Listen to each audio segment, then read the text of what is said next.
When did you realize I have to stop hanging out with this kid?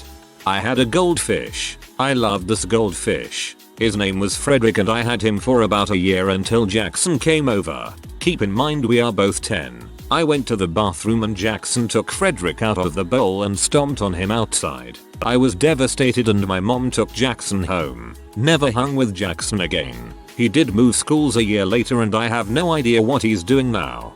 Frick you, Jackson. I'm sorry about your fish.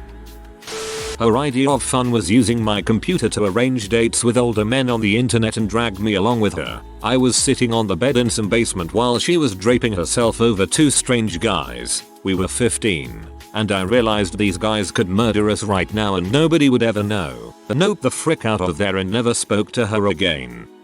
AOL. Those were the days. 3 friends from high school used to invite me to go hunting with them, using bows and arrows, in the woods not far from where I grew up. One kid was odd. He'd sometimes stop and shoot an arrow straight up above our heads so that it could land most anywhere. But then it got worse. He'd aim the arrow directly at one of us and say relax, I'm just kidding. He kept doing it, now and again. Even though we told him emphatically not to, I decided, then and there, that I'd never hang out with that kid again. That was it. When she decided she was a celiac even after 3 doctors said she wasn't and she made every restaurant visit a living heck. My friend Reggie was a great friend throughout high school, but then something changed. He started dating this girl who was really rich, and he wasn't. So he started lying to her about where he lived and how much money he had. It was then a snowball effect where he started lying about everything. He screwed over a friend over a faked long story, stopped paying his rent and leaving his roommate and best friend to cover him, owing him about 3 grand. And I even caught him cheating at poker. Eventually one day he used me as his guest pass for a gym. He told me to leave my phone in a locker with his wallet, which he said didn't need to be locked because nobody comes here. As we were working out, these 3 kids walked in. Reggie said, see those kids? Know who they are? They were the bad kids in our high school after we left. Those guys are bad news. I shrugged it off. Who cares? Reggie says he has to talk to the girl at the front desk and comes back 10 minutes later. We go to the locker room to get our stuff, and Reggie pulls out an acting job worthy of Pauly Shore when he yells, oh no, somebody stole your phone. I'm like, okay, my phone is about 3 years old with a semi-cracked screen. Who the frick would do that? And they also stole the rent check in my wallet I was going to give to Alan. Do you think it was those bad kids we saw earlier? And there it was, in Reggie's dumb Ocean's 11 style plan. He was going to tell Alan he can't pay the rent this week because the check was stolen, and if he doesn't believe him, well, Jimmy had his phone stolen too. The kids who walked in were probably a bonus he could use to build his crappy story. I don't know if I was more angry at my phone being gone, or the insult to my intelligence that I would fall for this dumb crap. In the car afterwards, Reggie said, wouldn't you just love to punch the kid who took your phone freaking buttholes? And I replied, I don't think I'd have to go too far. Reggie, I think it was you. I really can't afford to buy another phone right now. Can you please give it back to me, and I'll just stay quiet about this? He said it wasn't me, but barely put any effort into it. It was like we both knew at that moment that I wasn't going to deal with this crap anymore, and after the incident we never spoke again. That isn't how checks work. Oh Jesus. That would be Angus. If ever there was a kid that scared people, it was Angus. You just took one look at the guy and thought prison. He was immense fun for other kids to be around. He was not dumb in the normal sense of the word. In fact, he was quite bright in an inventive and freaked up kind of way. He just did not understand the negative impacts of his daily pranks and adventures. He was the kid that persuaded the city kid to pee on an electric fence. Age 7. He was the first kid in school to make Molotov cocktails. Age 9. Steal a car. Age 11. Crash a car. Same day. This was the kid who would buy a pint of maggots just to post through people's letterboxes. He was an utter seed, but he had a mad vivaciousness about him. A compelling wild magnetism to his personality that drew in other kids to his special level of insanity. I regret to say that I was one of his lieutenants in crime, his yes man to all escapades. Even when he went beyond the silly pranks into downright deadly stuff, I stood beside him laughing and cheering him on. One of his occasional targets was Louise, an elderly woman who lived on her own who would retaliate to his pranks with stunts of her own, putting a bike lock of her own on his bike, pouring used cooking oil along the wall that we used to sit on, and then when he was 14 he killed her cat. It broke her. It also broke the spell he had all of us under. Overnight he went from the lovable rogue to that freaking psycho and all of us just deserted him. No one wanted to be associated with that degree of evil and he quickly became a pariah. Nobody wanted to be seen near him, let alone talk to him. He carried on with his stunts for a while, but without his crowd of lackeys and cronies it became more pathetic and sad to see. He hanged himself on his 16th birthday. Less than a dozen people attended his funeral. When she told me that her boyfriend was going to jail because he tortured someone in his apartment for 2 days, and she was there so she might also go to jail. Please elaborate. Edit. Gnarly. When he crap on a piece of paper and wiped it all over the windows and door handles of some random person's car. Then he told me about his overnight road trip while on M. We were 16 at the time. AWW, that's such a crappy thing to do to someone. When she told me that she liked masturbating for her 20-year-old boyfriend, we were 12 years old. I don't think I really understood what masturbating was. In retrospect, I should have told an authority figure. I think that her mom found out and put a restraining order on him. Oh god, this one is bad. When I was growing up, a neighbor of mine spent a whole summer trying to learn pyrokinesis in the woods. He printed out a manual and just sat in the woods all day staring at a lit candle, trying to make it move. That was when he went from weird idiot to crazy man. When he, 26, went to jail for planning a beating to have sex with a 14-year-old girl that he met online. Turns out she was a cop and it was part of a sting that got 25 plus men. One of them was a teacher. When she called me on the phone and gave it to her boyfriend, he started threatening me with rape. I still have no clue as to why. We were 6. His mom told us to stop watching TV and go outside and play. He argued and threw a fit. After she walked away, he turned the TV on and was bad-mouthing her. His plan was to lie and say we were doing something else. There were 3 problems that my 6-year-old self had. This was dumb plan. It was a dumb show, and a nice day, and he was being a tool to his mom. It seemed like a big deal at the time. 6-year-old, you had his crap together. When he told me to take Molly with him and told me afterward that it was cut with plant fertilizer. Frick him. Also when he asked me to join Vave, I haven't decided which one was worse. I was hanging out with this kid in my neighborhood and we were shooting a BB rifle at some empty cans in his backyard. We were about 10 years old or so at the time. I can't imagine letting my kid shoot anything higher powered than a Nerf gun while unsupervised, but there we were. What can I say? It was the 80s. I remember saying how it was almost too easy because we always hit the targets, and it wasn't a challenge at all because the cans were sitting still. I was about to suggest rigging up some kind of system involving hanging the cans on some long string and pulling it to make things more exciting, but I didn't get that far into my explanation. Before I could finish my thought, his eyes lit up and he said that moving targets definitely sound like more fun. So points the BB rifle at me and says, "Run." I start freaking out, telling him that this isn't funny and you're not supposed to point a gun at anyone, all the while realizing that if he really decided to pull the trigger, there's no way I could dodge or get out of the way fast enough to avoid getting hit. Again, he just repeats, "Run." Well, there's obviously no use trying to reason with this kid. He is going to shoot at me either way, so I'd better try to get out of the line of fire. I bolt to the nearest spot that offers any semblance of cover, but he got me in the arm. I'd backed up about 20 feet or so it wasn't entirely a point blank shot. Thankfully the BB didn't break the skin or embed itself in my arm, but it sure stung like heck, and that's when I realized I have to stop hanging out with this kid. Never called him over or anything after that point. Because we lived in the same neighborhood, we went to same schools up until the end of high school. He seemed to be in with the crowd that was up to no good. Not the kids that wore the Marilyn Manson shirts just to freak out their parents, but the ones that were clearly only in school because they haven't been incarcerated yet. The most dangerous game, light version. When he started bitching to everyone about how pathetic his life is and whatnot, I decided to help him out. Got him a job. He never worked in his life, and he calls out on first day and never shows up again. Got him a girl. He is a virgin at 23, and he didn't follow up with her. Then proceeded to blame me on his life breakups and lack of initiative. At that point I made the decision. A guy in my old frat became one of those guys who owns 30 guns and is planning on how to live in a post-apocalyptic wasteland. I thought he was joking when he started telling me his plans. I laughed in his face and he told me that when crap hits the fan, I'm coming for your food supply. I was speechless. I don't have a food supply. I'm a normal person. That's just what someone with a food supply would say.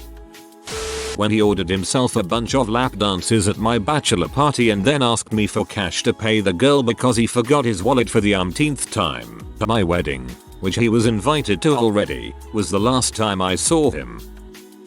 When I realized that I was the only one putting any sort of effort into our friendship, it was just a long build up of a lot of little things over many years. She was always late, it was always on me to make plans, etc. I'd eventually had enough and realized it just wasn't worth it to try to maintain a friendship with her. Another friend, when he used a racist slur to describe a group of kids on the other side of the room. I'm the same race as the kids he was talking about. I was so shocked, I didn't even know what to say to him and he just laughed it off like it was no big deal. Then he tried to peg me as the humorless bee because I didn't think it was funny. Keep in mind, this was never the kind of joking we'd do between us. It was totally out of left field. Kid was a compulsive shoplifter and liked to set fires. First I quit going into stores with him and a week or two later, quit hanging around him entirely. A few months after that he was arrested for burglary and arson. He was breaking into cars and setting the ones that didn't have anything he wanted to steal on fire. It was weird the first time I came across someone who was a genuine kleptomaniac. Aging myself here, back in high school, the computer mouses in the computer labs all still had balls, and there was this one kid that would just compulsively steal them. They didn't have any value or other use whatsoever, but he couldn't help himself.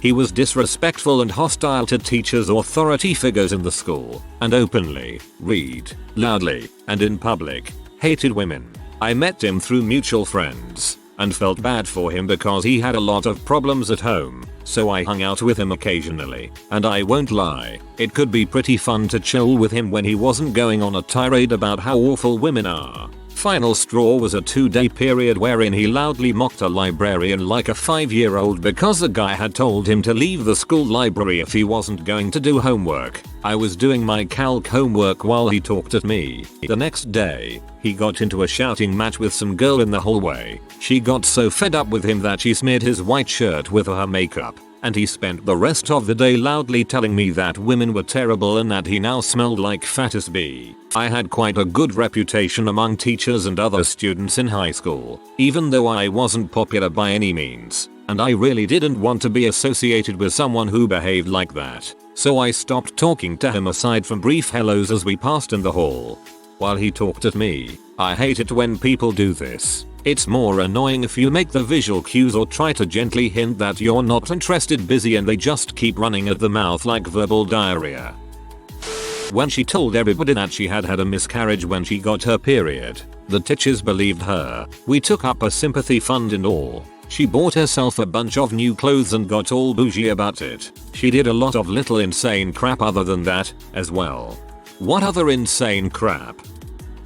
He didn't have a lot of friends because he was gay and always had balls drama going on. I invited him out a few times to give him a chance and meet some people, and he started spreading rumors that he blew me. I'm a straight male. Spaghetti is also straight until you get it hot and wet.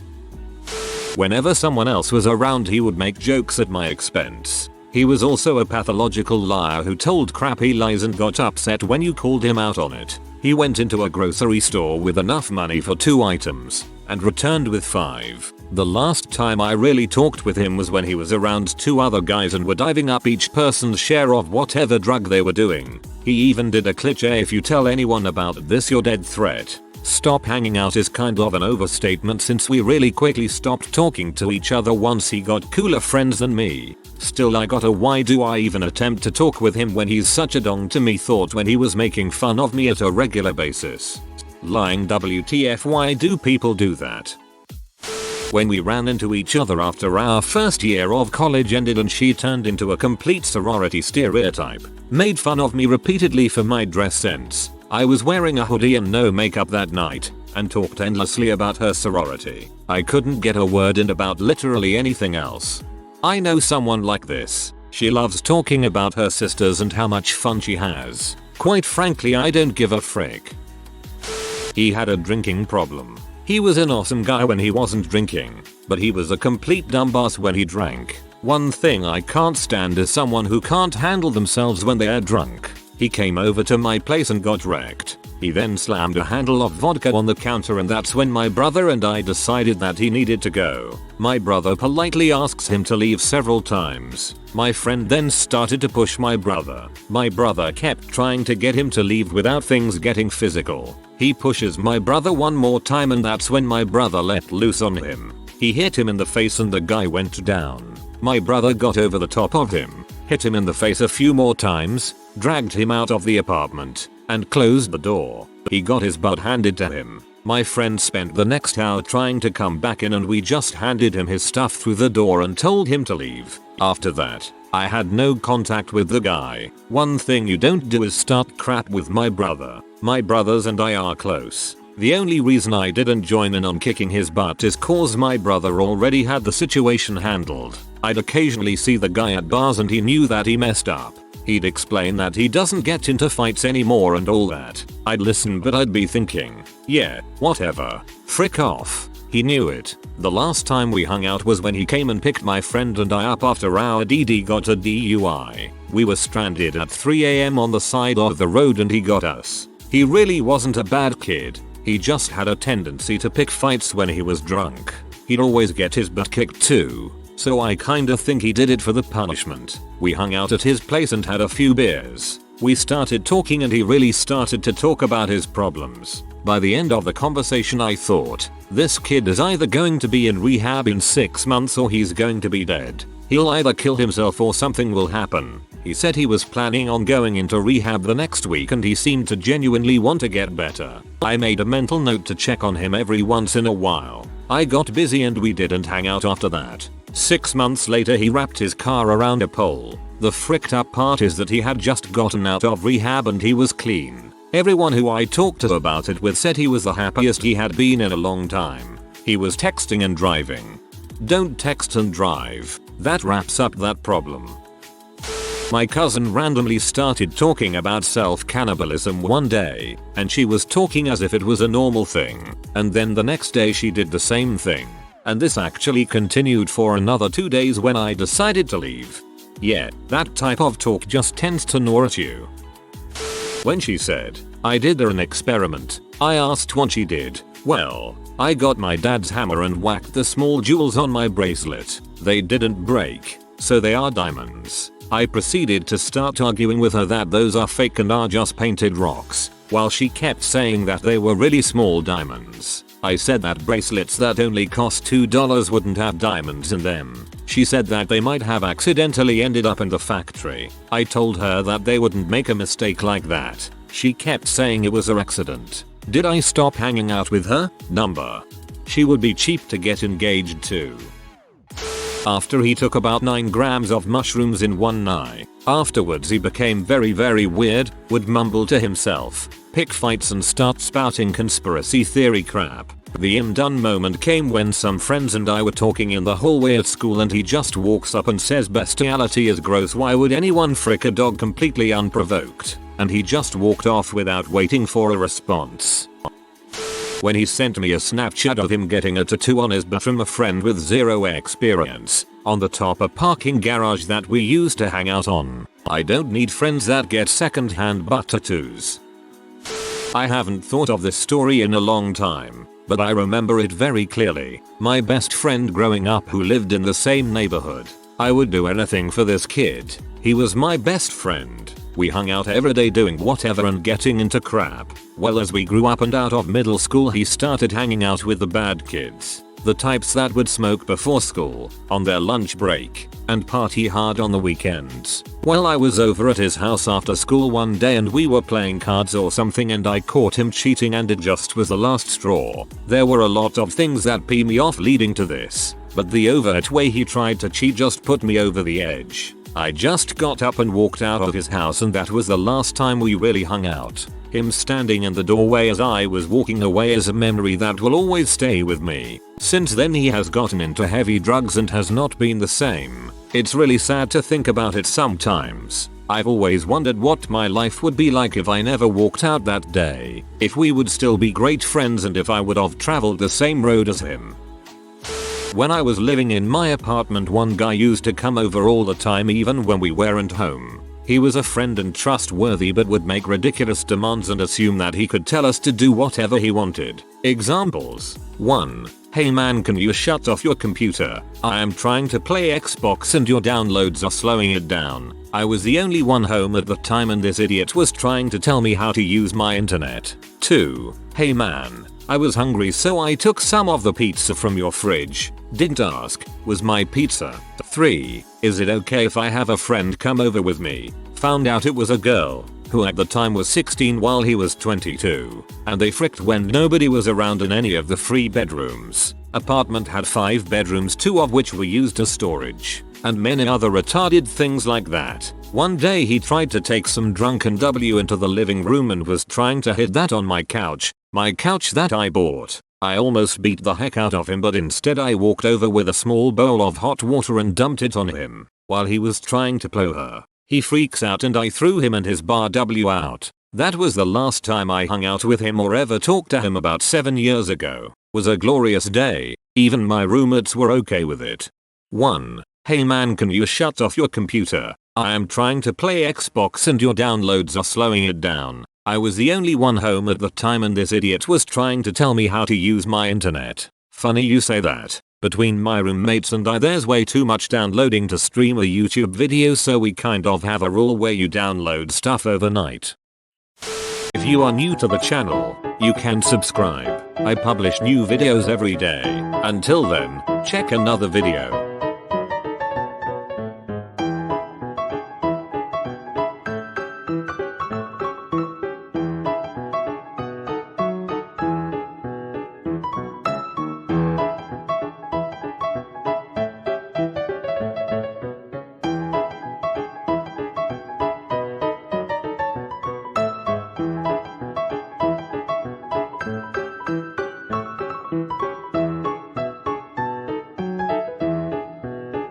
Bye for now.